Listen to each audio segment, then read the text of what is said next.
Georges Dumézil est le maître incontesté des études indo-européennes dans le monde. Or, ce sont les Indo-Européens, nos plus lointains ancêtres, qui ont donné naissance, depuis 5000 ans, aux civilisations grecques et romaines, iraniennes et indiennes, celtiques, germaniques, baltiques et slaves. Et, chose étonnante, ces civilisations ont engendré des religions diverses qui ont des points communs évidents. Mais, affirme Georges Dumézil, la religion chrétienne est à part. Elle est franchement différente. Ajoutons enfin que la presque totalité des langues parlées aujourd'hui en Europe et dans les Amériques dérivent d'un indo-européen commun que Georges Dumézil a reconstruit. Il maîtrise lui-même plus de 40 langues vivantes ou disparues. Il s'en explique chez lui, à Paris, avec Marcel Brisebois. Georges Dumézil, on parle de langues indo-européennes, on parle de peuples indo-européens. Qui sont les indo-européens? Mais la notion d'indo-européen est essentiellement une notion linguistique. On a repéré à la fin du XVIIIe siècle et au début du XIXe que des langues dont on ne connaissait pas les rapports étaient en réalité des langues sœurs. Avec des tâtonnements, on est arrivé à déterminer une famille de langues qui, évidemment, dérivent d'une langue commune. Comme les langues extrêmes, géographiquement, de ce groupe sont les langues, certaines langues, la plupart des langues de l'Inde, et puis à l'extrême les langues celtiques qui touchent l'océan, on a inventé cette expression qui au fond n'est pas mauvaise, car étant purement géographique, elle n'engage pas les grandes questions. On les a appelés des Indo-Européens. À un certain moment, on les a appelés les langues ariennes, mais c'est injustifié. Les Ariens, les Arias, c'est le nom que se donnaient particulièrement, et pour se reconnaître entre eux, les Indo-Iraniens, les Indiens et les Iraniens. Les uns et les autres s'appelaient Ariens, et c'est encore le mot que vous avez dans le nom de l'Iran. Mais alors étendre ce mot arien à l'ensemble du monde indo-européen, même abstraction au fait de toutes les conséquences politiques et dramatiques que ça a pu avoir, c'est une erreur. Il vaut mieux garder le mot indo-européen, qui est un terme presque algébrique pour désigner ces langues. Maintenant, peuples indo-européens, l'expression n'a de sens que si on la développe en disant peuple parlant des langues pour l'essentiel dérivées de la même langue commune qui était cet indo-européen préhistorique. Donc c'est pas une race. Ça n'est pas une race. C'était quand même des peuples apparentés. C'était des peuples apparentés par la langue, par la civilisation, par ce que j'appelle l'idéologie, mais dont on ne peut absolument pas savoir quelle était l'origine sanguine, puisque maintenant c'est par le sang qu'on définit les races. Il faut se dire que nous remontons à peut-être jusqu'au début du 3e millénaire avant notre ère, ou à la fin du 4e millénaire. Et qu'est-ce que c'est que 6000, 7000 ans dans l'histoire d'une humanité qui en a traversé des centaines de mille? Alors, il y a eu des mélanges, il n'y a pas cessé d'avoir des mélanges, et en particulier quand tous ces peuples étaient plus ou moins mobiles, avant de se fixer dans leurs derniers habitats, ils ont beaucoup circulé. Ils se sont croisés avec qui? Quels peuples ont-ils absorbé, détruit, tout en assimilant une partie? Nous n'en savons rien. Vous venez de les situer dans le temps, 6e, 7e millénaire. Avant Jésus-Christ, disons au maximum 4000, 3000. Et encore là, c'est une hypothèse. Les plus anciens témoignages que nous connaissons de peuples indo-européens, c'est du milieu du 2e millénaire. Mais à ce moment-là, ils présentent entre eux, tout en gardant de grosses ressemblances, ils présentent entre eux de telles différences qu'il y a eu certainement des siècles d'évolution. C'est pourquoi je parle du 3e millénaire. Oui. Je parle de la fin du 4e parce que certaines personnes pensent qu'on peut remonter jusque-là. Moi, ça m'est égal, ça ne m'intéresse pas. Est-ce qu'on peut les situer dans l'espace, si on les situe dans le temps? On a essayé souvent, mais les critères sont très, très, très incertains. On s'est servi en particulier de noms d'arbres, mais les noms d'arbres passent facilement d'une espèce à une autre. On garde le nom et on l'applique à un arbre qui se trouve dans le nouvel habitat, n'est-ce pas? Des raisons convergentes donnent à penser que l'ensemble de ce qui est devenu les peuples indo-européens habitaient le sud-est de l'Europe, quelque part, enfin si vous voulez, dans la steppe du sud de la Russie, ou entre l'Ukraine et la mer Caspienne. Oui. Mais ils étaient mobiles, n'est-ce pas? Ils se déplaçaient. Ils se déplaçaient, comme se sont déplacés par la suite les gens qui ont occupé la même place et qui étaient une partie d'entre eux, les Scythes. n'est-ce pas? Les Scythes étaient en grande partie nomades, ils ne se stabilisaient que sur les côtes de la mer Noire. Est-ce que ces peuples-là se savaient apparentés? Oui et non. Je vous parlais tout à l'heure des Aryas. Eh bien, tous les royaumes indiens, jusqu'au Moyen-Âge, on peut dire même jusqu'à l'arrivée des Européens, savaient qu'ils étaient des Aryas et qu'ils avaient en commun une certaine civilisation. Ils se définissaient par opposition aux barbares, aux Darsa par exemple, dans le Rig Veda. Mais à l'intérieur du monde indien. Mais quand les Grecs ont rencontré les Indiens, ils n'ont pas fait la réflexion qu'il y avait des curieuses correspondances entre leurs langues. Cette parenté donc leur a totalement échappé. Cette parenté leur a échappé. Même leur rapport avec les Romains, les rapports du latin et du grec sont moins clairs, moins évidents que ceux du sanskrit et du latin. Et du grec, pardon. Mais les Romains et les Grecs n'ont pas fait réflexion qu'ils étaient plus proches les uns des autres que par exemple les Romains et les Étrusques. L'étrusque est une langue qu'on ne déchiffre pas, mais on voit bien qu'en grande partie, au moins, elle n'est pas indo-européenne. Les Romains la sentaient étrangère et le grec étranger. Comme peut-être à une certaine époque, les Français et les Allemands se sont sentis totalement étrangers. C'est ça, c'est encore maintenant, n'est-ce pas? On étonne beaucoup de gens. Ils admettent que l'italien, l'espagnol soient apparentés aux Français, mais que tout ça soit apparenté au monde germanique, il faut une démonstration. Et alors si on fait intervenir les Slaves, ça étonne encore plus les gens, n'est-ce pas? Alors comment les connaître? Nous en parlons comme si ça allait de soi, mais comment peut-on les connaître, ces Indo-Européens? Par la comparaison. Le travail, la méthode, le type de méthode tout au moins, a été mis au point à travers tout le 19e siècle. On a comparé les langues et on est arrivé à déterminer des correspondances en très grand nombre, régulières, à déterminer tout un vocabulaire. Des gens se sont même amusés à la fin du 19e siècle à écrire des fables en indo-européen. Naturellement, les Indo-Européens ne les auraient pas comprises. Mais on est arrivé par la linguistique à une connaissance, on peut dire, précise de la langue commune, ou plus exactement des dialectes qui, probablement dès ce moment-là, dès l'origine, ce n'était pas une langue unitaire, il n'y avait pas d'académie indo-européenne pour fixer la norme,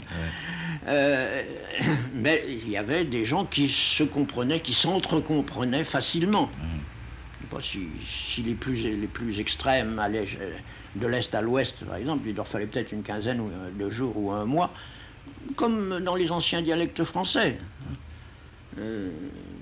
Quand nous allons en Wallonie, il faut une petite semaine pour se mettre au point, pour comprendre la manière dont ils parlent.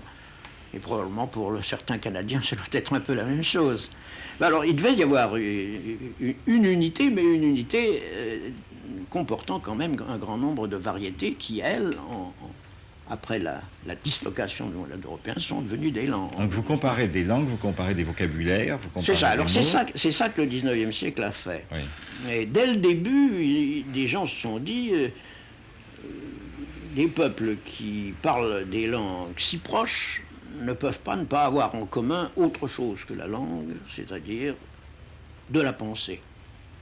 De la pensée exprimée dans de la littérature, dans de la religion, dans des institutions. Et on a essayé, mais enfin par des moyens qui à ce moment-là n'étaient pas au point. Alors j'ai repris avec quelques autres, je ne suis pas seul du tout, au début de ce siècle, vers 1920, nous avons repris la question, mais alors avec les armes que l'ethnographie, les progrès des sciences sociales fournissaient. Et effectivement, après beaucoup de tâtonnements, nous sommes tombés sur des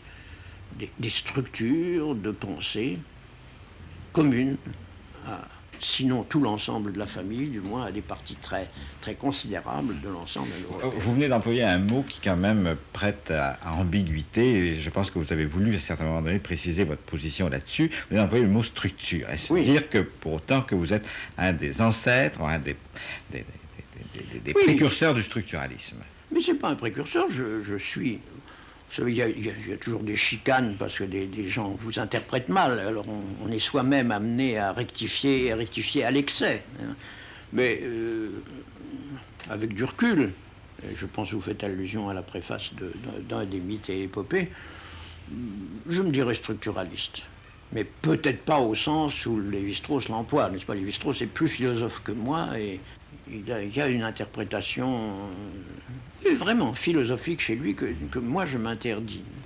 J'appelle structure simplement j'ai hésité longtemps autrefois entre le mot système et le mot structure.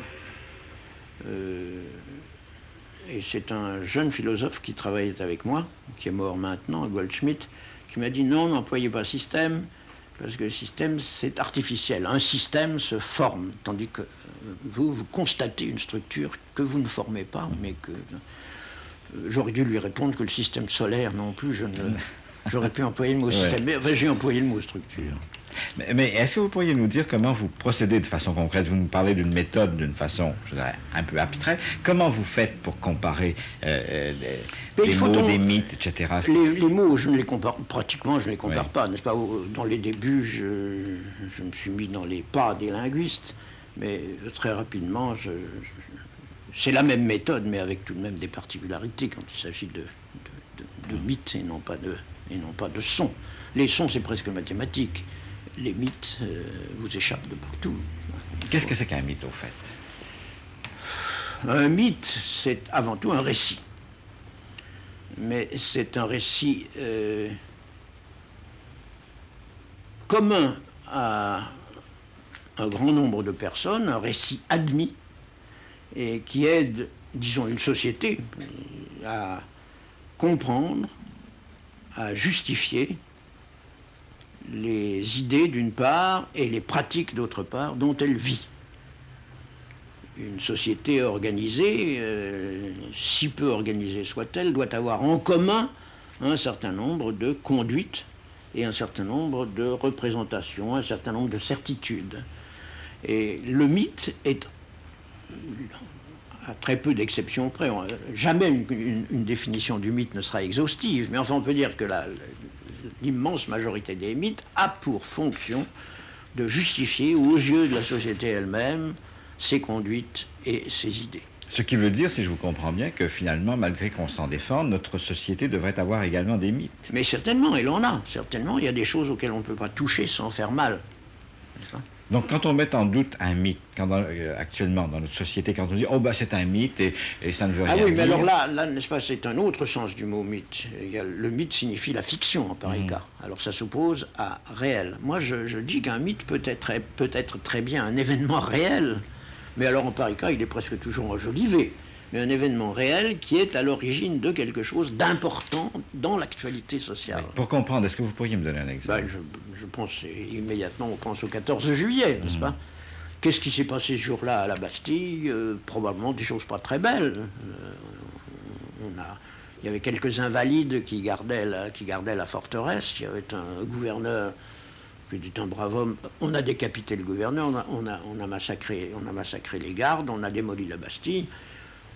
En soi, ce n'est pas un événement extraordinaire, mais alors c'est le début de la Révolution française, et la Révolution française, pour le bien ou pour le mal, à partir de la fin du XVIIIe siècle, c'est devenu la grande chose de l'histoire de France. Et on parle encore des grands ancêtres. Comment les mythes se conservent-ils? Comment se perpétuent-ils? De génération en génération, on se les transmet, n'est-ce pas? Nous voyons ça aujourd'hui avec les partis politiques. Les partis politiques continuent avec des renouvellements, mais enfin de génération en génération, on se transmet les grands idéaux et les grands principes. Ce qu'il faudrait se demander, c'est plutôt comment ils disparaissent, n'est-ce pas? Et qu'est-ce que vous répondriez à cette question? Oh, rien, les accidents de l'histoire. Je ne connais que des cas particuliers.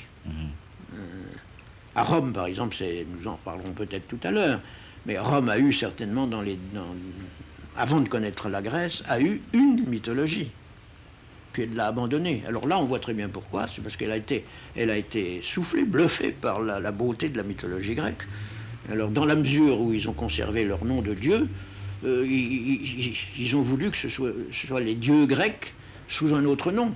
N'est-ce pas? Jupiter, qui n'avait probablement que des rapports lointains avec Zeus dans la conception romaine, est devenu Zeus. Minerve, qui n'était qu'une patronne des métiers, a trouvé dans Athéna, grecque, qui, entre autres choses, était la déesse protectrice des métiers, a trouvé une correspondance. Et alors, toute Athéna s'est vidée dans Minerve. Alors, c'est comme ça que la mythologie latine a pratiquement disparu. Et quel rôle les rites exercent-ils à l'égard des mythes? Bien, une grande partie, je disais tout à l'heure que les mythes avaient pour fonction de justifier des conduites et des idées. Bien, parmi les conduites importantes pour la cohésion sociale, pour la sécurité des individus et de la société, ce sont les rites, et les rites périodiques en particulier. Eh bien, il y a toute une catégorie de mythes, et c'est peut-être les plus nombreux, qui sont destinés à expliquer pourquoi on fait ça tel jour de l'année, quel est le fondateur, ou bien comment c'est arrivé. Et alors là, c'est une histoire. Et quelquefois, c'est une histoire authentique, quand les Romains s'abstenaient de faire quelque chose, car il y a des rites négatifs, n'est-ce pas? Quand ils s'abstenaient de commencer quelque chose à l'anniversaire de la bataille de l'Alia, la bataille de l'Alia était leur mythe. Un mythe historique, mais quand ils célébraient les Lupercales, quand ils célébraient les fêtes de Vulcain, il n'y avait pas de fondateur, il n'y avait pas d'origine. Et alors il y avait des histoires qui justifiaient leurs actes. Comment expliquez-vous que ce qui est considéré chez les uns comme événement historique soit considéré chez les autres comme purement mythique? Le cas extrême est précisément Rome, où la mythologie a disparu, mais où, je ne dirais pas que la mythologie s'est transformée en histoire, il m'est arrivé de le dire pour être bref, mais où une expression historique, peut-être déjà contemporaine de l'expression mythique, a survécu alors que l'autre ne survivait pas. Il est très possible que cette idéologie, nous tournons autour du pot, mais il s'agit des trois fonctions essentiellement. Eh bien, cette idéologie a survécu dans la théologie d'une part, mais pas dans la mythologie, puisque la mythologie est morte. Les Romains ne savaient pas ce qu'avait fait Jupiter. Les Romains ne savaient pas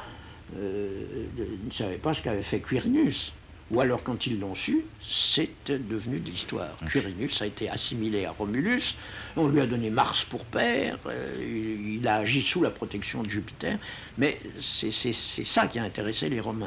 Prenons un autre exemple, celui du Manchot et du Bord. L'histoire du Manchot et du Bord, considérée comme événement historique chez les Romains et considérée comme mythique chez les Scandinaves. C'est ça. Petite rectification, chez les Scandinaves, il n'y avait pas de distinction aussi nette que nous sommes en train de le faire, et que probablement les Romains le faisaient, entre la mythologie et l'histoire. Quand Snorri raconte l'histoire du Manchot, l'histoire du dieu qui met sa main dans la gueule du loup Fenrir pour garantir un mensonge, pour l'obliger à croire à un mensonge, il présente ça dans le temps. C'est une histoire mythique, à laquelle il ne croit pas probablement, puisqu'il est bon chrétien, mais qui est située dans le temps. Le dieu Odin est le premier roi, et après lui est venu le dieu Njord, et puis le troisième roi était le dieu Freyr, un peu comme dans l'histoire romaine. Alors pour en revenir au borgne, chez les Germains, c'est malgré tout un être qui est considéré comme un dieu, le dieu Tyr, le dieu à la fois du droit et de la guerre, mais des aspects juridiques de la guerre, et puis quand même un personnage historique, d'une histoire bizarre, mais enfin d'une histoire. Chez les Germains, les deux sont conservés, tandis qu'à Rome, il n'y a que le borgne et le manchot, c'est Horatius Coclès et Mucius Scaevola qui sont insérés dans l'histoire romaine. sans qu'on ait le droit de dire qu'il y a un Dieu derrière. Vous avez dit tout à l'heure, nous tournons autour du pot, et effectivement, il faut saisir le pot. Toutes ces études comparatives vous ont amené à poser ce qu'on a appelé la théorie des trois fonctions. Et je me dis, enfin bêtement, en quoi cela est-il quelque chose d'extraordinaire? Quelle est cette découverte? Puisqu'il me semble que si je raisonne très simplement, oui, j'ai trois fonctions chez moi. La fonction, disons, exercée par le cerveau, la fonction exercée par les muscles et la fonction exercée par l'estomac. Alors, qu'est-ce que c'est que cette idéologie tripartite? En quoi cela, tout à coup, devient-il différent des réalités vécues? Eh bien, c'est une chose, et en effet, vous avez parfaitement raison de le souligner, c'est une chose universelle que l'exercice des trois fonctions. Si on ouvre les yeux, on constate que n'importe quel peuple a ou des savants, ou des prêtres qui lui expliquent le monde, ou en tout cas un organe directeur. Tout peuple doit être capable de se défendre, et puis s'il est un peu ancien, d'attaquer. Et tout peuple doit manger, doit se reproduire et doit vivre autant que possible dans une paix prospère. Alors, première fonction, la fonction de majesté. La fonction de souveraineté, j'appelle ça la souveraineté, mais en effet, les mots, il faut les faire éclater pour que ça couvre tout, n'est-ce pas? De souveraineté magique d'une part et juridique de l'autre, avec le pouvoir. Hein. Et puis la deuxième, c'est la force physique, mais principalement orientée vers les actions militaires, les actions guerrières.